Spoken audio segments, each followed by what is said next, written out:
ఒకరోజు శేఖర్ తన భార్య రాధతో ఇలా అన్నాడు. నువ్వు మా కోసం చాలా కష్టపడ్డావు. నీ ఆరోగ్యం బాగోలేకపోతే నీకు హాస్పిటల్లో చూపించడానికి కూడా నా దగ్గర డబ్బులు లేవు.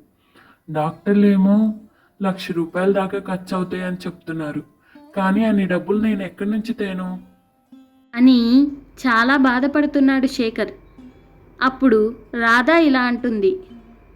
మరేం బాధపడకండి, నేను కష్టపడి పనిచేసిన డబ్బులు అన్నీ ఇంట్లో ఖర్చులు పోగా మిగిలిన డబ్బులను రాజేశ్వరీదేవి దగ్గర చిట్టి కట్టానండి.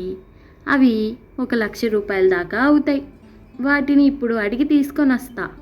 అవసరం పడుతుందని ముందే చీటీ తీసుకోలేదండి. మన డబ్బులు అంతే ఉన్నాయి, అవి తీసుకొని వస్తాను. హాస్పిటల్ ఖర్చులకి పనికొస్తాయండి అని చెప్పి రాజేశ్వరీదేవి దగ్గరకు వెళుతుంది. రాజేశ్వరీదేవి చాలా డబ్బు పిచ్చిగలది.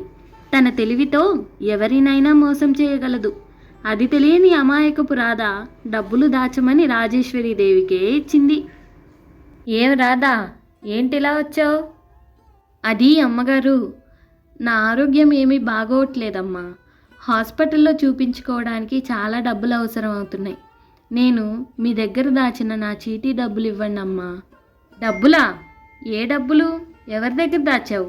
నాటకాలు ఆడుతున్నావా ఏంటి? అదేంటమ్మా అలా అంటున్నారు?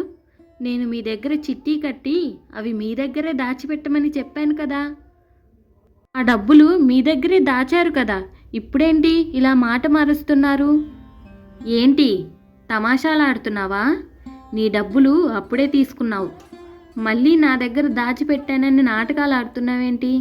ఇక్కడి నుండి మర్యాదగా వెళ్ళిపో, లేదంటే పోలీస్ని పిలవాల్సి వస్తుంది. ఆ మాటలు విన్న రాధ ఇంకా చేసేదేమీ లేక అక్కడి నుండి వెళ్ళిపోతుంది. ఇంటికి వెళ్ళి తన భర్తకు రాజేశ్వరీదేవి చేసిన మోసం గురించి వివరిస్తుంది. దాంతో ఏం చేయాలో తెలియని శేఖర్ రామారావు ఇంటికి వెళ్తాడు. ఆహా, ఏంటి శేఖర్ ఇలా వచ్చావు? అది రామారావు గారు, కొంచెం డబ్బులు అవసరం పడ్డాయి. ఎవరిని అడగాలో తెలియక మీ దగ్గరకు వచ్చానండి. డబ్బు రాగానే మళ్ళీ తిరిగిస్తాను. కొంచెం మీరేమైనా సహాయం చేస్తే. అయ్యో, ఎందుకు బాబు అంతలాగా సందేహిస్తున్నావు? ఏ పరిస్థితిలో ఉండి డబ్బు అడిగావు? ఇదిగో తీసుకో, మీ దగ్గర ఉన్నప్పుడే తిరిగివ్వు అంటూ శేఖర్కు డబ్బులిచ్చాడు రామారావు. రామారావుకి ధన్యవాదాలు చెప్పి అక్కడి నుండి వెళ్ళిపోతాడు. రామారావు చాలా మంచి మనిషి. కష్టంలో ఉన్న వారికి కాదనకుండా సహాయం చేసే వ్యక్తి. రామారావు లక్ష్మీ దంపతులకు కుమారుడు సూర్య. అతను పట్నంలో ఉద్యోగం చేస్తున్నాడు. అతడు తన సంపాదన అంతా తల్లిదండ్రులకే పంపిస్తాడు. ఒకరోజు, నానా ఏం చేస్తున్నారు? బాగున్నారా? అమ్మ ఎలా ఉంది? మేం బాగానే ఉన్నాం బాబు, నువ్వు ఎలా ఉన్నావు? నేను బాగానే ఉన్నాను నానా. ఈ నెల జీతం మీ అకౌంట్లో వేశాను, చూసారా? వచ్చాయి బాబు, మెసేజ్ వచ్చింది. అలా వారు కొంచెం సేపు మాట్లాడుకొని ఫోన్ పెట్టేస్తారు. ఆ తరువాత రామారావు లక్ష్మితో ఇలా అంటాడు. లక్ష్మి, మన అబ్బాయి ఎంతో కష్టపడి ఈ డబ్బులన్నీ మనకి పంపిస్తున్నాడు. మనం ఈ డబ్బులతో ఏదైనా స్థలం కొంటే వాడు రేపు పెళ్లి చేసుకున్నా ఆ ఇంట్లో ఉంటాడు. మనలాగా ఈ అద్దె కొంపల్లో ఉండకుండా వాడికంటూ ఒక ఇల్లు ఏర్పడుతుంది. వాడు సంతోషంగా జీవిస్తాడు. అవునండి, మీరు చెప్పేది నిజమే. మనలాగా వాడెందుకు ఇబ్బంది పడాలి? వాడు పంపించిన డబ్బులతో వాడికి ఒక స్థలం ఏర్పడితే బాగుంటుంది. ఎవరైనా అమ్మేవారుంటే కనుక్కోండి, కొనుక్కుందాం. అలా వారిద్దరూ మాట్లాడుకుంటారు. ఒకరోజు రాజేశ్వరీదేవి తన వడ్డీలు వసూలు చేయడానికి పనిలో పెట్టుకున్న గంభీరంగా ఉండే రంగయ్యతో ఇలా అంటుంది.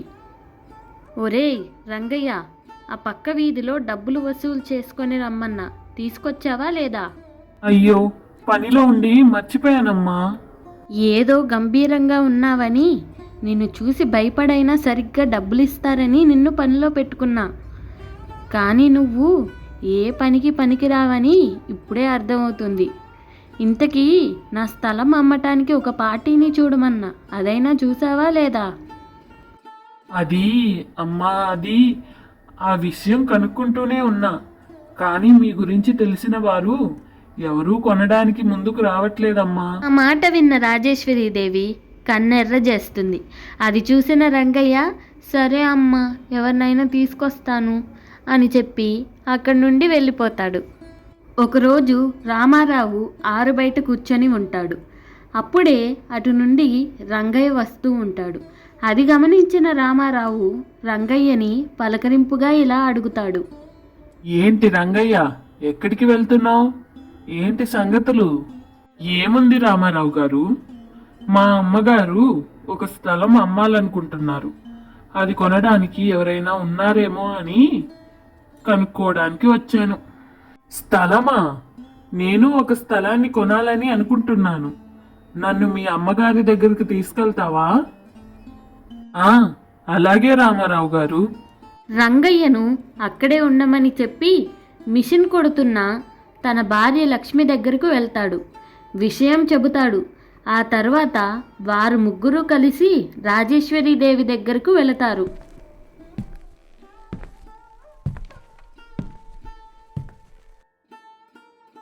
ఏంటి రంగయ్య, ఎవరు వీరందరూ?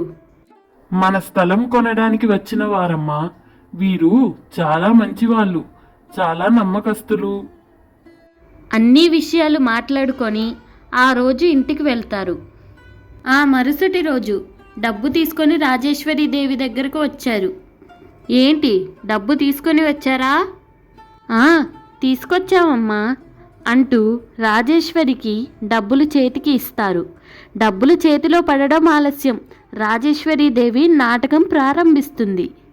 అయ్యో, మీరేమో డబ్బులు ఇచ్చేశారు. ఈ స్థలం కాగితాలేమో మా ఆయన దగ్గర ఉన్నాయి. ఆయన సిటీ నుండి రేపు వస్తారు. పర్వాలేదులే అమ్మా, కాగితాలు రేపు ఇవ్వు. డబ్బులు ఎలాగో తీసుకున్నావు కదా, ఇంకెందుకు తిరిగి ఇచ్చేది? నీ దగ్గరే ఉంచులే, డబ్బులు ఎక్కడికి పోతాయి? రేపు వచ్చి మేం కాగితాలు తీసుకుంటాం. అలా చెప్పి రామారావు దంపతులు అక్కడి నుండి వెళ్తారు. ఆ మరుసటి రోజు రాజేశ్వరి దగ్గరికి వెళ్తారు. ఏంటమ్మా, కాగితాలు తీసుకొచ్చారా మీ వారు? తీసుకొచ్చారు రామారావు గారు. సరే అమ్మా, స్థలం కాగితాలు ఇస్తే మేము తీసుకొని ఇంటికి వెళ్తాం.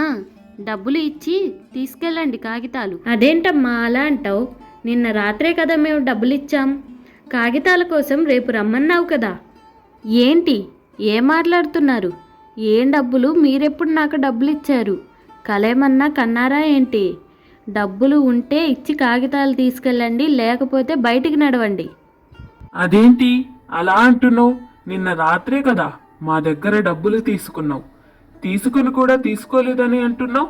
ఇలా మోసం చేయటం నీకు న్యాయమేనా? న్యాయమా? అది వదిలేసి చానాళ్లే అవుతుంది. ఏంటి అయినా ఇక్కడ గొడవ చేస్తున్నారు? ఇప్పుడు మర్యాదగా బయటికి వెళ్ళకపోతే పోలీసులకు ఫోన్ చేస్తాను.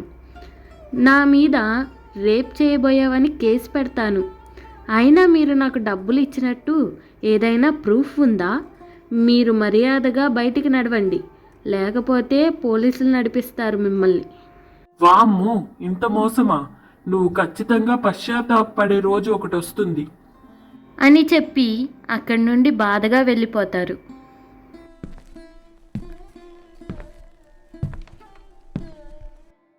ఏంటి లక్ష్మి ఇలా అయింది? మన కొడుకు మనకి దూరంగా ఉండి అంత కష్టపడి అక్కడి నుండి ఉద్యోగం చేసి మనకి డబ్బులు పంపిస్తున్నాడు. ఇంకా మనం కూడా కష్టపడి రూపాయి సంపాదించి సొంతిల్లు కట్టుకోవాలన్న మన కల అంతా ఒక్క రోజులో చెదిరిపోయింది. ఈ రాజేశ్వరీదేవి ఇలా చేస్తుందని అనుకోలేదు. నాకు అసలు ఏం చేయాలో అర్థం కావట్లేదు లక్ష్మి. మీరేమీ బాధపడకండి, అన్నిటికీ ఆ దేవుడే ఉన్నాడు. ఎవరి చేసిన కర్మకు వాళ్ళే బాధ్యులు. మన కష్టం మనకు ఏదో ఒక రూపంలో తిరిగి వస్తుంది. వీరి బాధ ఇలా ఉండగా రామారావు ఇచ్చిన డబ్బులతో శేఖర్ భార్య రాధకు ఆరోగ్యం కుదుట పడుతుంది. ఆ తరువాత రామారావు దంపతులు కూడా రాజేశ్వరీదేవి దగ్గర మోసపోయారన్న సంగతి తెలుసుకొని శేఖర్ రాజేశ్వరీదేవికి ఎలాగైనా బుద్ధి చెప్పాలనుకున్నాడు. రాజేశ్వరీదేవి దగ్గరకు వెళ్తాడు. రాజేశ్వరీదేవి గారు, ఇప్పుడు నాకు కొంచెం అర్జెంటుగా 1,00,000 రూపాయలు అప్పు కావాలండి. 2 రోజుల్లో 10 రూపాయలు వడ్డీ వేసిస్తాను. అమ్మో, 10 రూపాయలు వడ్డీయా? అది 2 రోజుల్లో? ఈ ఆఫర్ ఏదో భలేగా ఉంది. డబ్బు పిచ్చిగల రాజేశ్వరీదేవి 10 రూపాయలు వడ్డీ అనేసరికి ఆశపడి ఏమీ ఆలోచించకుండా శేఖర్కు డబ్బులు ఇస్తుంది. శేఖర్ ఆ డబ్బు తీసుకొని రామారావు దగ్గరికి వెళ్తాడు. అయ్యా రామారావు గారు, నేను కష్టంలో ఉన్నప్పుడు నా భార్యకి ఆరోగ్యం బాగాలేక మీ దగ్గర సహాయం అడిగితే కాదనకుండా ఇచ్చారు. అదే కృతజ్ఞతతో మళ్ళీ నేను మీ డబ్బులు మీకు తిరిగిస్తున్నాను, తీసుకోండి అంటూ సంతోషంగా శేఖర్ రామారావుకు డబ్బులిచ్చాడు. రామారావు దంపతులు కూడా చాలా ఆనందపడ్డారు. 2 రోజుల తర్వాత ఏంటి రాజేశ్వరీదేవి గారు, రమ్మన్నారంట? ఏంటి శేఖర్ అంత కూల్గా అడుగుతున్నావు? నా డబ్బులెక్కడా?